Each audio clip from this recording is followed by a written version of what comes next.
Es un fenómeno tan antiguo como la civilización misma. El exorcismo, el ritual de expulsar a los demonios de las almas de los poseídos, está experimentando un nuevo auge en nuestros días por todo el mundo. ¿Está aumentando el poder de los demonios? Hay veces que pienso que la mitad de la población sufre algún grado de posesión demoníaca y no lo sabe. ¿O nuestros demonios personales están consiguiendo salir impunes de asesinatos? El demonio me obligó a hacerlo. A mí también me preocuparía quién lo está viendo. Porque si ves algo así, luego te puede pasar a ti. Descubran lo que supone vivir con una enfermedad que se ha confundido con la posesión demoníaca durante años. Observen cómo reacciona el cerebro durante una profunda experiencia religiosa y contemplen cómo la ciencia y lo sobrenatural se enfrentan a diablos, demonios y engaños. ¡Que así sean! Revelaciones. Exorcismo.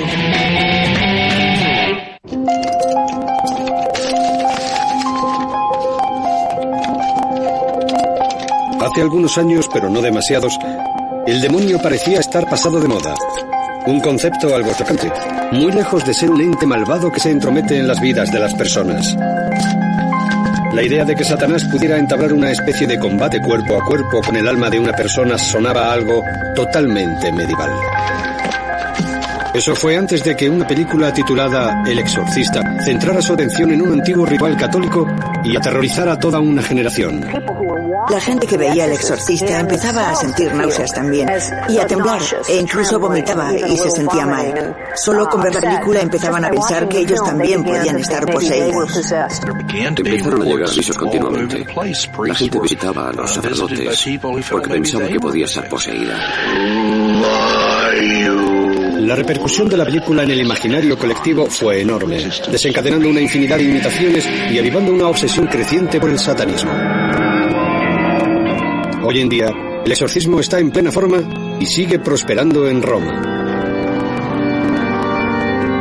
En una escuela del Vaticano, la prestigiosa Universidad Pontificia de Roma, los alumnos pueden asistir al nuevo curso de 2 meses sobre exorcismo. Algunos de ellos quieren convertirse en soldados que combatan en la guerra santa contra el mal, expulsando a los demonios que poseen a la gente. Entre los profesores más reputados se encuentra el padre Gabriel Nani, exorcista. La palabra latina para posesión significa sitio, asedio. Una ciudad rodeada por un ejército. La persona sería la ciudad, el centro de la ciudad, la voluntad o el alma de la persona.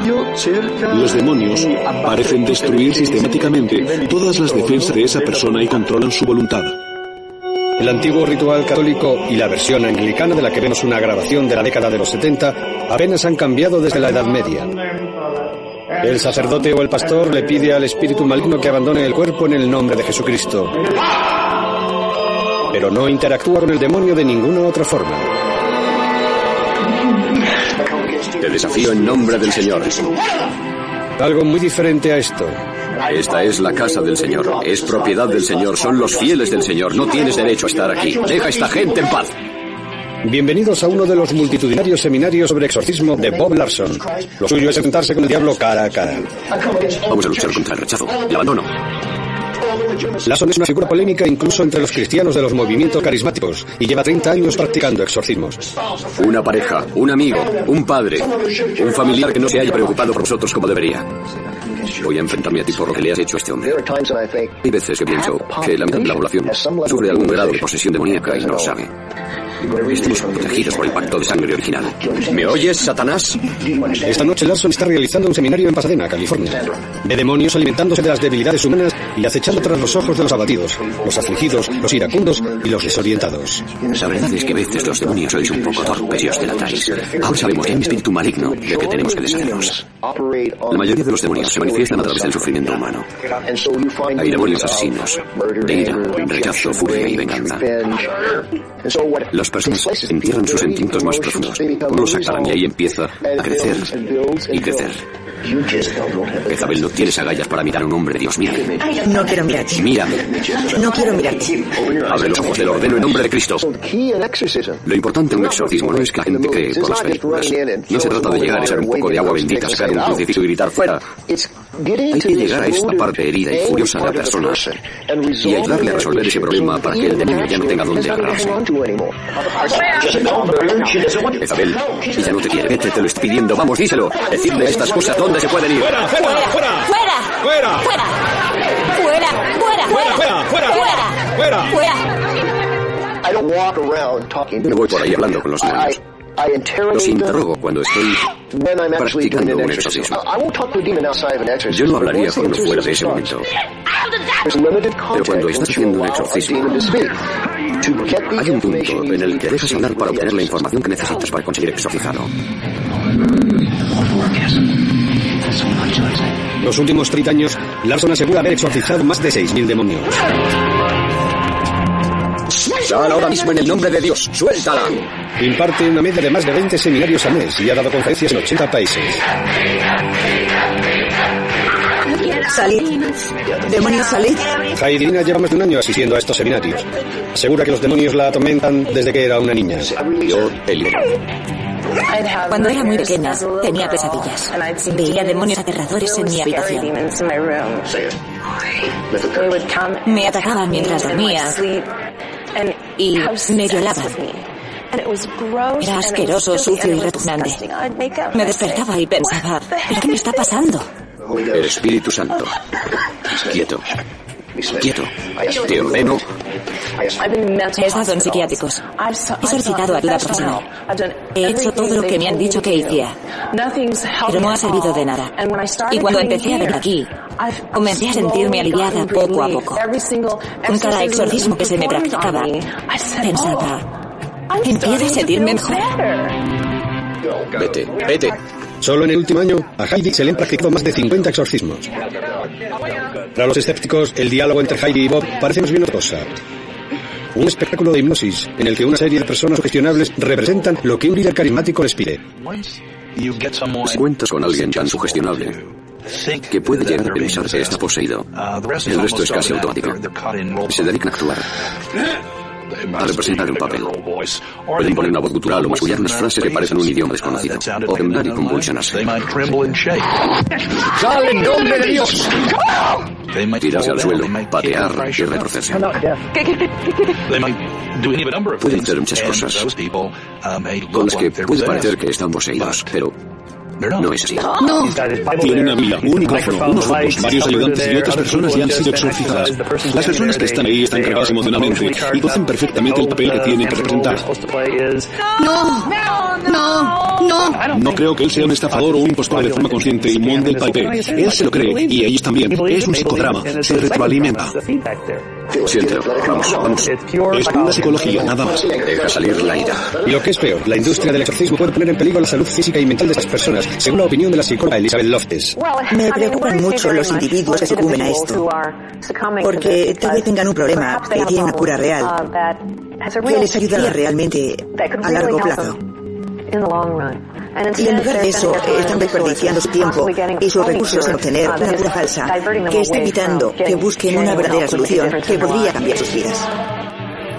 Y además están sirviendo como ejemplo, como muestra, como prueba A para otras personas que los vean y tomen el mismo camino hacia un mundo que tampoco los va a ayudar a ellos.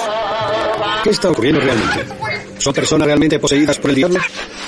¿O es el exorcismo un mero placebo espiritual que no soluciona los problemas reales de los afligidos o los enfermos mentales? La historia del exorcismo está plagada de descripciones de personas a las que se les habían diagnosticado enfermedades mentales o trastornos neurológicos, no una posesión demoníaca. Hoy en día la Iglesia Católica hace todo lo posible para asegurarse de que se descarten todas las enfermedades físicas mentales antes de que practique un exorcismo. Si la enfermedad no es espiritual o demoníaca, un exorcismo no la curará. Por otro lado, si los síntomas médicos o psiquiátricos desaparecen tras el exorcismo, queda claro que el causante es un demonio. La distinción está ahí, existe. Lo importante es no confundir las dos cosas. Antiguamente, uno de los trastornos que más se confundían con la posesión era el síndrome de Tourette, que no se ha identificado como una alteración cerebral hasta el último siglo. El síndrome de Tourette es un trastorno neurológico caracterizado por una serie de tics, movimientos y sonidos vocales involuntarios y repentinos que se producen repetidamente. El síndrome de Tourette se confundía antiguamente con la posesión demoníaca, y pienso que las razones de estos comportamientos parecen estar completamente separados y ser totalmente diferentes de la personalidad habitual del paciente. También el hecho de que son ataques repentinos, aparecen cuando menos te lo esperas, sin previo aviso. Y esos dos factores hacen que parezca que la persona tiene otra personalidad, obviamente que está actuando en su lugar. Es posible que el primer documento en el que se hace referencia al Tourette date de 1489. El diagnóstico fue una posesión demoníaca y el tratamiento recomendado un exorcismo. A otras personas con el síndrome se las tomó por brujas. Se ha comentado que durante los juicios de Salem, algunos de los niños que tenían comportamientos extraños podrían padecer síndrome de Tourette. Se decía que sufrían convulsiones, tenían tics y soltaban chillidos. También cuentan que una de las niñas se metió en una chimenea encendida y en esos pacientes puede surgir el impulso de autolesionarse. ¿Qué les ocurre realmente a Noel y a otras personas que padecen Tourette? Tenemos algunas pistas sobre los mecanismos del cerebro a los que puede estar asociado, pero realmente no sabemos por qué una persona tiene el síndrome y otra no, en lo que a la función cerebral se refiere. Pero parece como si los mecanismos habituales de control social se interrumpiesen momentáneamente sin que la persona quiera. Para las personas con Tourette, la pérdida de los mecanismos propios del control social es involuntaria y parte directamente del cerebro. La posesión, como sugieren los escépticos, puede ser una pérdida de control completamente voluntaria, pero también deja señales en el cerebro. En la Universidad de Pensilvania, en Filadelfia, el doctor Andrew Newburgh emplea técnicas de diagnóstico neuronal por imagen para ver cómo las experiencias religiosas afectan al cerebro. Lo que intentamos ver es cómo las distintas prácticas religiosas o espirituales, como la meditación o la oración, alteran lo que está pasando en el cerebro de esa persona mientras lo practica. Hoy, Newburgh está tomando imágenes del cerebro de Ramón Hill, que se ha convertido al pentecostalismo. ¿Es música gospel? Sí. En el punto más álgido de su éxtasis religioso, Ramona habla en lenguas desconocidas. Ella y el resto de los fieles creen que es una especie de posesión, en el que el Espíritu Santo habla a través de una persona. Para Newburgh, que ha estudiado experiencias de todo tipo, desde los monjes tibetanos meditando a las monjas católicas orando en éxtasis, es una oportunidad para comprobar cómo todas ellas afectan al cerebro. A Ramón se le introduce un pequeño catéter intravenoso en el brazo, a través del cual el doctor inyectará un marcador radiactivo. Este marcador llegará al cerebro y le permitirá obtener instantáneas de las partes que están activas. Una vez que se ha hecho un escáner de referencia, Ramona puede empezar su ritual y hablar en lenguas desconocidas. Los estudios del Dr. Newburgh con técnicas de diagnóstico por imagen muestran que algunos episodios espirituales intensos alteran el lóbulo parietal superior, que controla la habitación en el tiempo y el espacio. Durante la meditación o la oración, la información sensorial que llega a esta zona se bloquea. Eso es, en efecto, lo que le ocurre a Ramona. Cuando observamos este fenómeno de hablar en lenguas desconocidas, una de las cosas que vemos es que se trata de un acto ritual. Se pierde el sentido de uno mismo. En cierta medida, el espíritu divino se apodera de la identidad. Así que para el individuo no es una experiencia completamente diferente a una posesión, en el sentido de que pierde el sentido de sí mismo y se siente invadido o dominado por algo o alguien.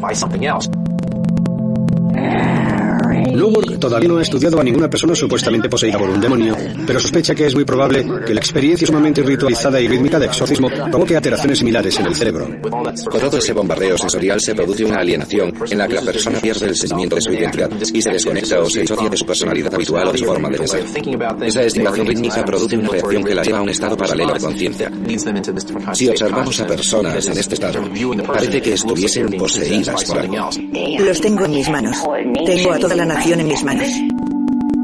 Así que la experiencia de la posesión puede parecer real, aunque los demonios no lo sean. Voy a ir a por el demonio, por lo que hizo con mi vida.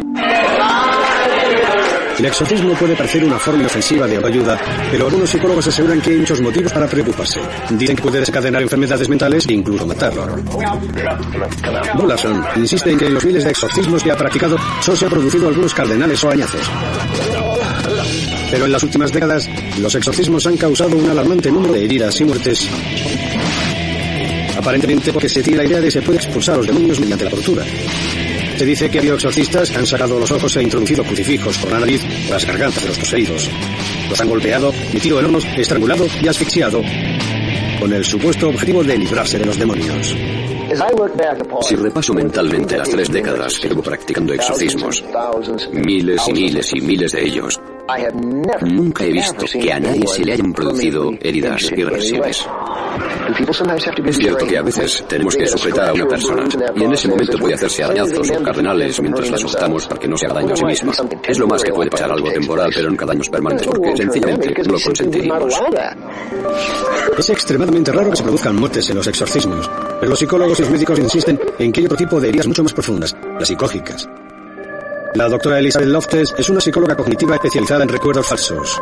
Estudio tras estudio ha conseguido algo increíble, que algunas personas recuerden experiencias que nunca han tenido y por lo tanto estén convencidas de cosas sobre sí mismas que no son ciertas. Éramos un grupo de psicólogos que queríamos ir más allá, ver si se podía introducir un recuerdo totalmente falso.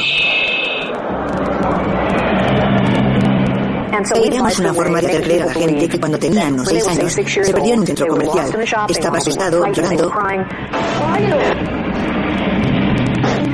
Lo que hicimos fue decirles que habíamos hablado con su madre, su padre o sus hermanos y habíamos descubierto que de pequeño le había pasado algo y queríamos ver lo que podía recordar acerca del incidente. En el estudio comprobamos que aproximadamente una cuarta parte de las personas del estudio, adultos normales, se dejó llevar por la sugestión y empezó a recrear todo o parte de esa experiencia inventada de haberse perdido en un centro comercial. En otro estudio en el que colaboré, queríamos ver si podíamos crear un recuerdo o una creencia en algo bastante inverosímil. Así que hicimos que creyeran que habían presenciado una posesión demoníaca cuando eran niños.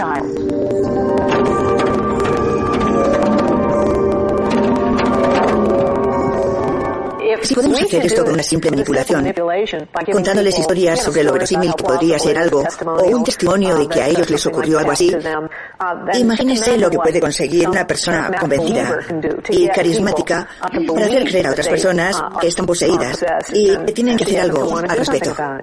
Alabemos al Espíritu Santo que nos trae el amor del Señor. Llevo años escuchando a los escépticos decir que esto es un disparate. Son tonterías, que hipnotizado a esta gente o que son personas sin personalidad que usan explicaciones fáciles y todo eso. Yo solo digo que tengo 6.000 estudios de casos prácticos, 100 equipos practicando cientos de exorcismos a la semana. Esto está pasando. Y sea lo que sea, incluso aunque no creas en ello, ¿no es mejor que estos individuos sean buenos padres, buenos miembros de la sociedad, en lugar de las potenciales bombas de relojería del mal que eran antes? ¿Hay sitio para el diablo en el mundo moderno? ¿O lo ignoramos bajo nuestra responsabilidad? ¿Son reales los exorcismos? En esos casos, todos necesitaríamos dedicarnos a la oración y a pedirle a Dios: Señor, si hay un demonio en mi vida, por favor, líbrame de él. Y si puedes, llámame. El exorcismo, como todos los caminos de la fe que ofrece la Iglesia, es una ventana abierta, llena de luz, en una habitación oscura de un mundo oscuro. Yo no creo en absoluto en que la gente pueda ser poseída por un demonio, porque no creo en los demonios. Lo que me preocupa es que haya personas con enfermedades neurológicas o neuropsiquiátricas que se puedan confundir con una posesión demoníaca y reciban un tratamiento inapropiado a través de un exorcismo. No tenemos que mirar más allá, en busca de personificaciones del mal. Basta con ver el mal que provocan los seres humanos. El diablo puede entrar en nuestras vidas e influir en ellas considerablemente. Está decidido a robar, matar y destruir todo lo que pueda. Lo que yo le diría a alguien que estuviera pensando en que le practicaran un exorcismo es que no malgastase su tiempo y su dinero. Si tienes un problema, acude a un profesional. Vivimos en el siglo XXI, la era de los avances científicos. Esto no es la Edad Media.